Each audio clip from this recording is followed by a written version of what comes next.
Good afternoon, everybody. Uneducated Economist here. So before I get started on the video, I'd like to give a shout out to Jason and Derek from Derek's Drywall.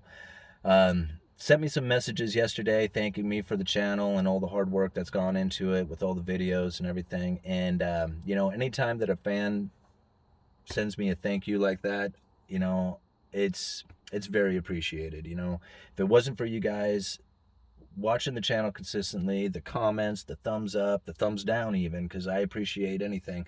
Let me know if the videos are enjoyed or not enjoyed. I like to know about it. All the shares that you guys do, everything you guys do for the channel, it's awesome. I can't thank you guys enough. And when some viewers send me a message or a thank you like that, it means a lot to me. It really does. And so, giving the shout out back to you guys, I appreciate it. Thank you very much for watching the show. Thank you very much for being here. And I hope to see you guys down there in the comments section. So thank you, Jason and Derek from Derek's Drywall. Wanted to talk a little bit about a Financial Times article that recently come out. And I'll leave a link down in the description for you guys. And in this article, they were basically talking about the downfall of the dollar. And if I remember right, they said something about a possible 35% weakening to the dollar over the course of the next year. Maybe two. I can't remember exactly what their timeline was on it. A lot of it had to do with the sheer amount of deficit spending that the government is doing. At the same time, the lack of savings that the United States is experiencing right now, which I thought was kind of interesting because household savings has gone off the charts, but the total net savings for the United States has dropped, and pretty significantly too. Well, I shouldn't say significantly. I should say a lot in comparison to the increase in household savings. So the only way I can kind of really explain it is that after the stimulus checks, a lot of people must have held on to their to those stimulus checks or something, because the household savings is like, went off the charts. I mean, it is like higher now than I think it's been in 20 years. But at the same time, the government spending and the downturn in business savings and government savings and stuff, apparently has dropped the overall net savings into some pretty low territory, some negative territory even. I'd assume that's with all the deficit spending that's going on. Now, what the author of the article is leading us to believe is that due to the global, how can I say this, irritation over the dollar and the DeDollarization that a lot of these, global, whether it be like, major companies, countries, whatever, the thought is that they're exiting out of the dollar and moving into either another type of currency, whether it be yuan or ruble or whatever. They're getting out of the U.S. dollar. That's what the author is trying to lead us to believe. And that the next downturn, we are not going to see this huge demand for the dollar as the rest of the nations are exiting out of this dollar, world dollar, global currency, world currency. I mean, that's kind of the idea of it. I'm trying to make it as simple as possible because he really breaks it down with a lot of numbers and goes into the accounts of the government and stuff like that as far as like where these things go. But that's ultimately what he's saying. Savings is down, deficit's up, globe hates the United States dollar, doesn't want to use it anymore, and that we are going to suffer from a weakening dollar over the next year or two. Now, I think differently about it. I look at things very differently in the sense that, yes, everything this author is saying is true and it's very logical, everything that he has put together inside of the article. What I have a tendency to disagree with is the demand for the dollar. Okay? Now, right now, China is experiencing a very critical dollar shortage crisis.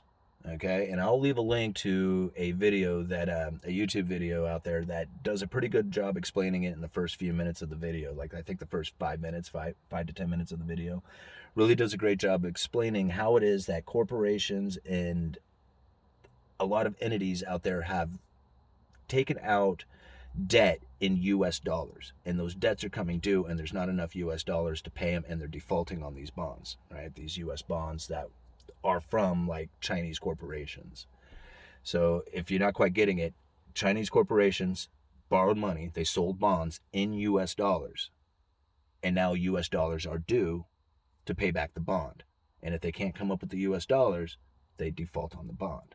And they're running into a very critical situation right now where they are in a lack of dollars. They're in a dollar crisis situation. So, if there is a downturn, another global recession, like a serious recession engulfs the globe again, okay? I do not see a situation in which that anybody is going to want anything other than US dollars. Now think about it. You are a nation. You want to do deals with another nation. You are running into a critical time with a recession and, maybe companies or debts or whatever. People are starting to default, right? They're not paying back their bonds. They're not able to come up with, the promises that they said that they were going to do. Now, if you're another nation and you want to deal, you're going to sell your commodity to another foreign nation, are you going to, in a very critical time, want anything other than US dollars? Are you going to take gold? Possibly. Are you going to take some other foreign currency of nations that may possibly default on it? Or are you going to trust the US dollar? Even though many people are talking about the demise of the dollar, it is still by far, the most prominent global currency. There's nothing out there that even comes remotely close to taking its place on a global scale. I mean, could you do a contract in gold? Sure. Could you do it in cryptocurrencies? Yeah, why not? But on the receiving end of things, when you get paid, ultimately, what do you want? Do you want a pile of gold of cryptocurrencies? Or do you want the US dollar? They're going to want the US dollar.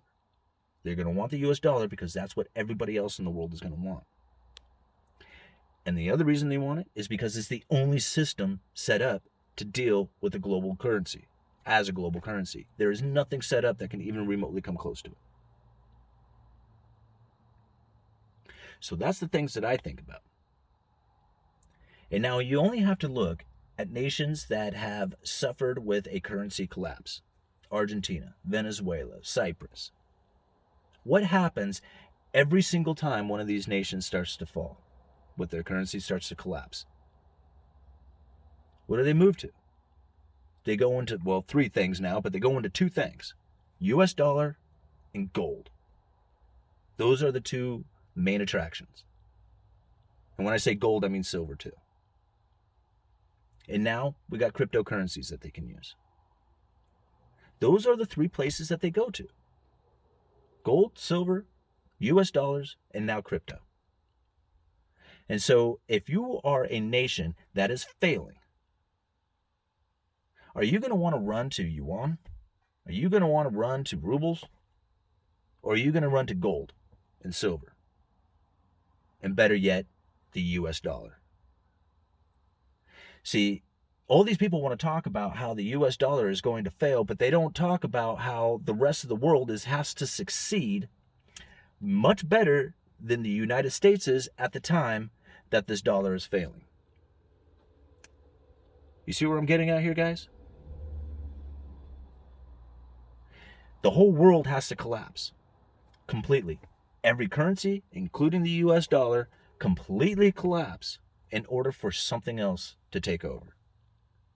But unless there is a total collapse of the US dollar, there is nothing else out there at this point that is going to replace it. Even if they wanted to, they can't. There is no system set up to do it. Are they working on it? Yep. Will it eventually happen? Sure. It'll happen. The dollar will cease to be the global reserve currency at some point in the future, and something else will take over. Whether it's cryptocurrencies or gold or just some other, fiat currency that they decide that is going to work better than the dollar, like possibly SDRs or something. This is where they take all the different fiat currencies around the world, put them into a basket, and then call the new dollar that comes from the basket of currencies the new global reserve currency, the SDR. They already have it. They use it now. It's just that it's not really set up in such a way that, the individual would have it or be part of it, right? To preserve your wealth. You can't really go into SDR. I mean, at least not that I know of. Maybe you can. But that's what I see. When the next downturn happens, when the next crisis takes place, when the weakening of the dollar is going to see a 35% drop with that weakening, it would have to happen during a time when the rest of the world is doing awesome and their currencies aren't shrinking and not doing, that scenario does not seem very likely.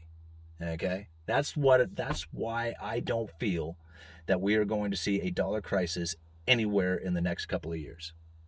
I could be wrong on that, but that's what I feel. And a lot of people are telling me, they're like, the Federal Reserve is going to print until they completely destroy the dollar. Okay, it seems to be that's the case. They're printing up like crazy. Everybody says that. But let me ask you something. If you were the Federal Reserve and you were a business, would you set yourself up for complete failure? See, if they print until the dollar completely collapses, it would make themselves completely irrelevant and that they wouldn't exist anymore. Does that sound like something that they would do? Like make themselves completely irrelevant?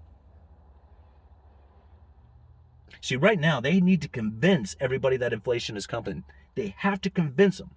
Because if people are not convinced that inflation is coming, then they're going to hold on to their money and the money velocity will slow down and we're going to see even more deflation. They have to convince people that the inflation is coming so that they will go out there and spend that money. And that's what all these stories are all about, is to convince everybody that their dollar is going to fail, it's going to be weak, it's that you have to spend your money now before it's too late. That is what the main narrative is out there, and I just don't believe it. I don't. I honestly feel that the dollar will bubble at some point when all these nations around the world really start to fail and all their currencies start to go under pressure and nobody wants them, not even including themselves. What are they going to want? They're going to want the US dollar, and if the world does this all at the same time, the dollar will bubble. It will buy more than you could ever possibly imagine. It is going to be so devastating to the United States to have that situation take place. That is what it will end up destroying the dollar. Because at that point, the Federal Reserve will have no other choice but to print up enough money to meet the demand for the rest of the world's failing currencies, that the moment that it switches and they no longer have that demand for the dollars, there's going to be so many printed up by that point, it will just be far too late.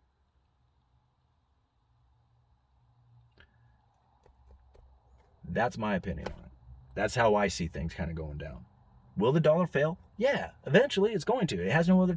There is no way that you can have a fiat currency that doesn't fail. They always fail. They're going to. Is it going to happen in the next year? I don't think so. And in fact, I think over the next year, you might find a situation where you're going to have a dollar bubble start to emerge as the rest of the nations start to fail.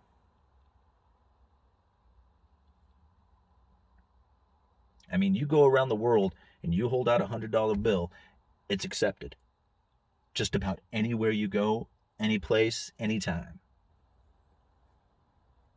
Show any other currency to anybody anywhere else around the world except for their native land, and most likely you'll find somebody saying, no thank you.